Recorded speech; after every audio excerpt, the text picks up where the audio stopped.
Praise the Most High today, family. I say praise the highest today. We do have an absolutely grand idea to share today. First, let me say I hope everyone is well and that you're able to get out and enjoy this day. Getting in some fresh air, some sunshine, and the Most High willing some good exercise. Hallelujah.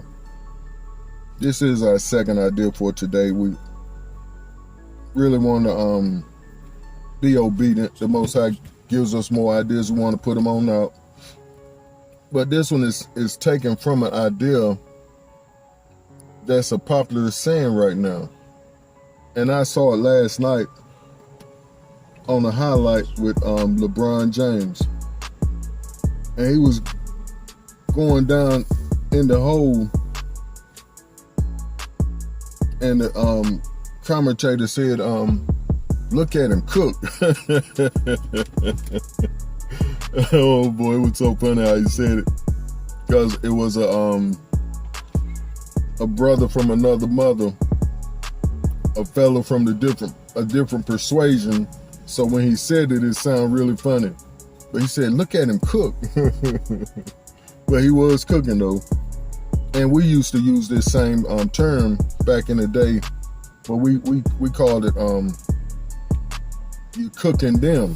You're actually cooking the individual. But today is used by you're actually cooking by your actions, what you're doing.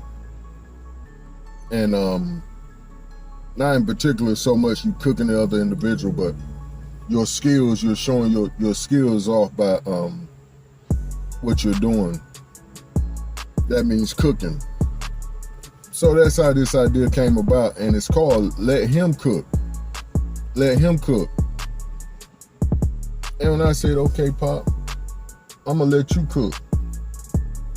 And it was about some ideas I had concerning my present season and what's my next moves. And I saw last evening, this young fellow came online with a post. And he was like, don't overthink it. Don't overthink it. Whatever you're going through, don't overthink it. Let the Most High handle it. I say that's a good word. That's a good word. And it goes back to what we was just speaking about in the prior recording about keeping that word before you night and day, all day. Praying always in different type prayers. And that's the different type prayers and supplications we was talking about. You're praying his word back to him. You're saying, Father, you said this, that, and the other. Now I'm standing on this word. I'm standing on what you said. You're not a man that you should lie. But he was like, yeah, I want you to look at something. I said, okay. And he took me over there to John 21. And it's 1 through 14. We're going to read it all the way through this. Yahushua and the miraculous catch of fish. After Yahushua appeared again to his disciples by the Sea of Galilee, it happened this way. Afterward, Yahushua appeared again to his disciples by the Sea of Galilee.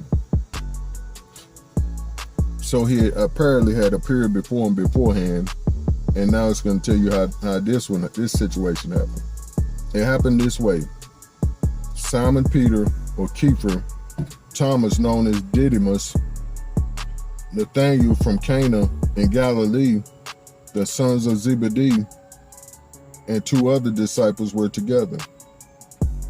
I'm going out to fish, Simon Peter told them, and they said, we'll go with you. So they went out and got into the boat, but that night they caught nothing. Uh-oh. Let me stop there and repeat what the Most High told me. He was like, they had gotten back to their ways, their way of doing things, their way of providing for them. The idea that they had to go back and start doing things the normal way, the way of they had always done before Yahushua told them, I'm gonna make you fishermen of men. Well, how many of us know that's not what the Most High had planned for him? He still had a plan, will, and desire for them to be the fishermen of men he had trained them to be. One of the main things that he showed me in this is when he called Peter.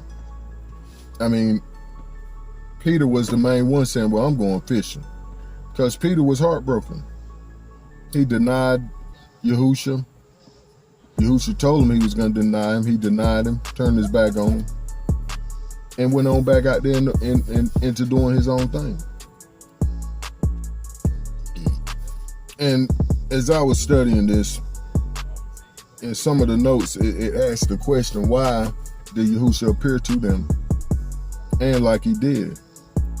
And one of the main answers was that he wanted to reaffirm Peter, or Keeper.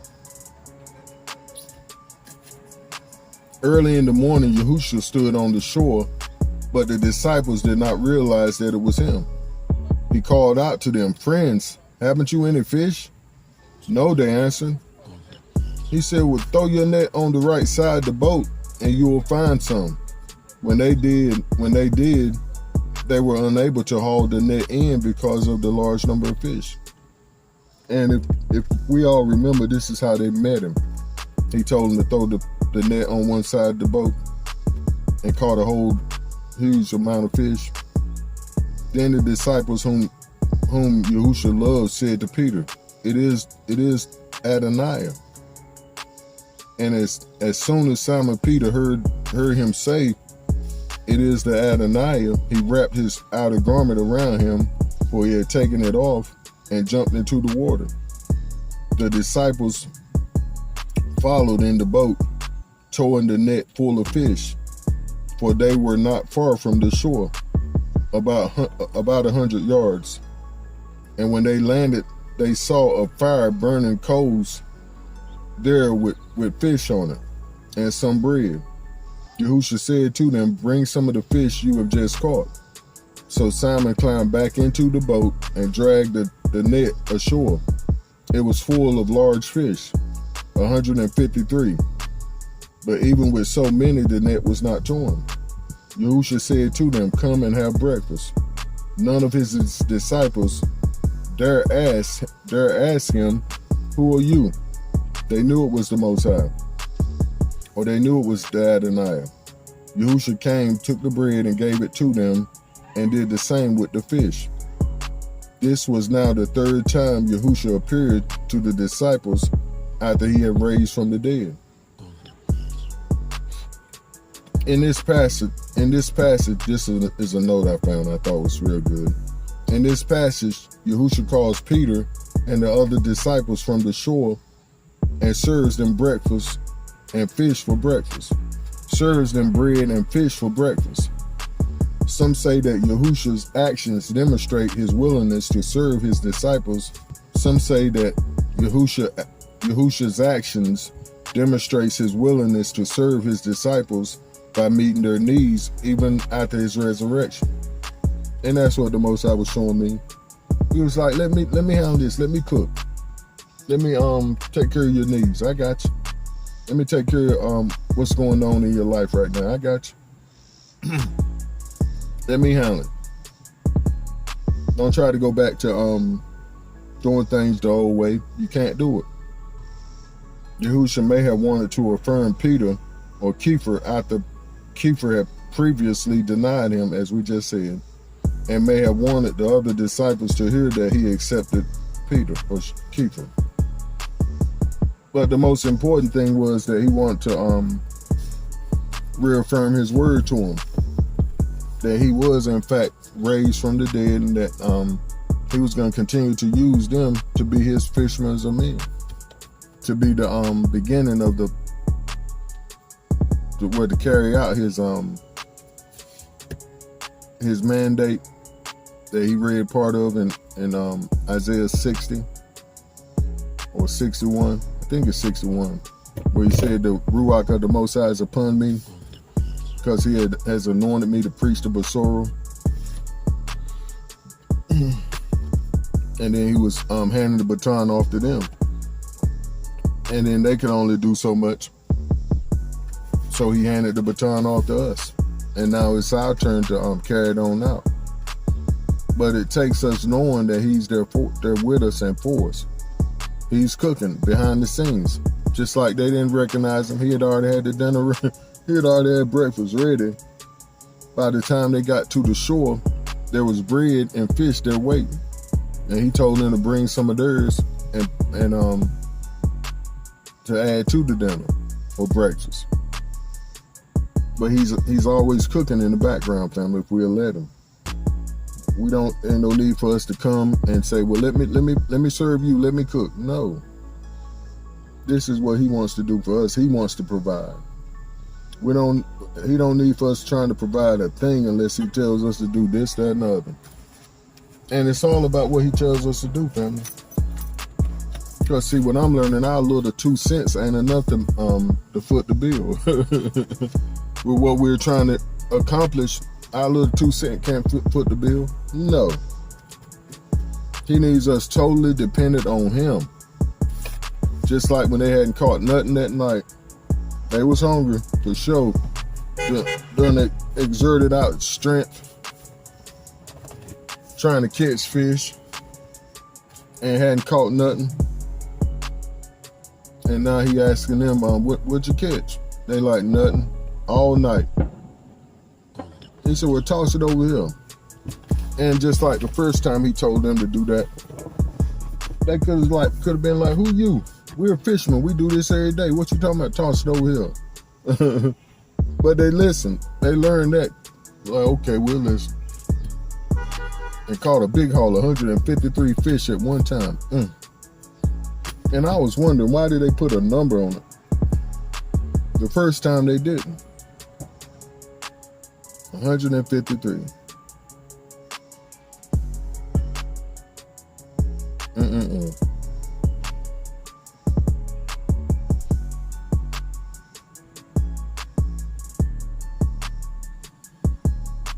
So whatever you're going through, family, today, let him cook. Let him handle it. Let him take care of you. However, as we said in the prior recording, you have to know the schemes and the wiles and the tricks of Hasatan, how he's going to come at you. He's going to come just like in their situation. He could have came in one of them and said, man, don't listen to that fool. He don't know what he's talking about. That's why he on the side on the shore and we're out here fishing. And being disobedient and miss their blessing. But it's all about being obedient to his call on our lives and what he's telling us to do, family. And handling the schematics. What was the word? The strategies. Yes, indeed. We got to continue the strategies that he's given us to walk out daily. I do my confessions, my affirmations, my Bible study, my prayer. I'm praying all day. I'm hearing his voice all day. I'm calling back them scripts he's telling me all day. Just like up there finding this Bible we mentioned in the prior recording. I'm listening to him to give me a word of encouragement all day long. Hallelujah. And he's going to talk to you all day if you'll let him, if you'll pay attention. Because he wants to keep us encouraged.